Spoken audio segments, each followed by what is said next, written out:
അതെ, ഈ നമ്മളൊക്കെ നമ്മുടെ ആഗ്രഹങ്ങളും നമ്മുടെ സ്വപ്നങ്ങളും നമ്മുടെ ലക്ഷ്യങ്ങളൊക്കെ നേടിയെടുക്കുന്ന തിരക്കിലായിരിക്കില്ലേ. ഈ യാത്രയിൽ ഒരുപാട് ബുദ്ധിമുട്ടുകളും ഒരുപാട് ബാരിയേഴ്സും ഒരുപാട് സങ്കടങ്ങളും ഒരുപാട് കുത്തുവാക്കുകളും ഇൻസൾട്ടിങ്ങും ഒക്കെ നമ്മൾ കേൾക്കുന്നുണ്ടായിരിക്കും. അല്ലെ, അതേപോലെ തന്നെ ഈ ലക്ഷ്യങ്ങളും എല്ലാം ചൂസ് ചെയ്തത് നമ്മൾ തന്നെ വ്യക്തിയാണ്. അപ്പോൾ ഈ നമ്മൾ തന്നെ അതിൽ റിഗ്രറ്റ് അടിച്ചു കഴിഞ്ഞാൽ, അല്ലെങ്കിൽ നമ്മൾ തന്നെ അതിനെ കുറ്റപ്പെടുത്തി കഴിഞ്ഞാൽ, അതെല്ലാം നമുക്ക് നഷ്ടപ്പെടുന്നത് നമുക്ക് തന്നെയാണ്. അല്ലേ, ആഗ്രഹിച്ച് നമുക്ക് നേടിയെടുക്കാൻ ആഗ്രഹിച്ച ഒരു കാര്യത്തെ നമ്മൾ തന്നെ തളർത്തി കഴിഞ്ഞാൽ, അല്ലെങ്കിൽ നമ്മൾ തന്നെ അതിനൊരു നെഗറ്റീവ് മൈൻഡോട് കൂടെ നോക്കിക്കഴിഞ്ഞാൽ, അവിടെ നമ്മൾ തോൽപ്പിക്കുന്നത് നമ്മൾ തന്നെ വ്യക്തിയാണ്.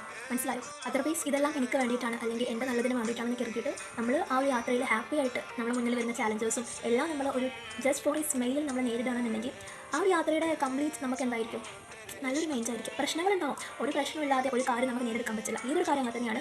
ഇപ്പോൾ കാര്യങ്ങൾ നേരിട്ടവർ ചോദിച്ചാൽ നമുക്ക് മനസ്സിലാക്കാൻ പറ്റും, അവർ ഒരുപാട് പ്രശ്നങ്ങളൊക്കെ നേരിട്ടിട്ടുണ്ടാവും. അതൊക്കെ സാക്രിഫൈസ് ചെയ്തിട്ടാണ് ഏതൊരാളും ഏത് നല്ലൊരു കാര്യം നമ്മൾ നേടിയെടുക്കുക. ഒരുപാട് ഇൻസൾട്ടിങ് ഒക്കെ കേട്ടിട്ട് നമ്മൾ ആ കാര്യം നേടിയെടുക്കുമ്പോൾ അപ്പോഴേ അതിൻ്റെ വാല്യൂ നമുക്ക് മനസ്സിലാവത്തുള്ളൂ.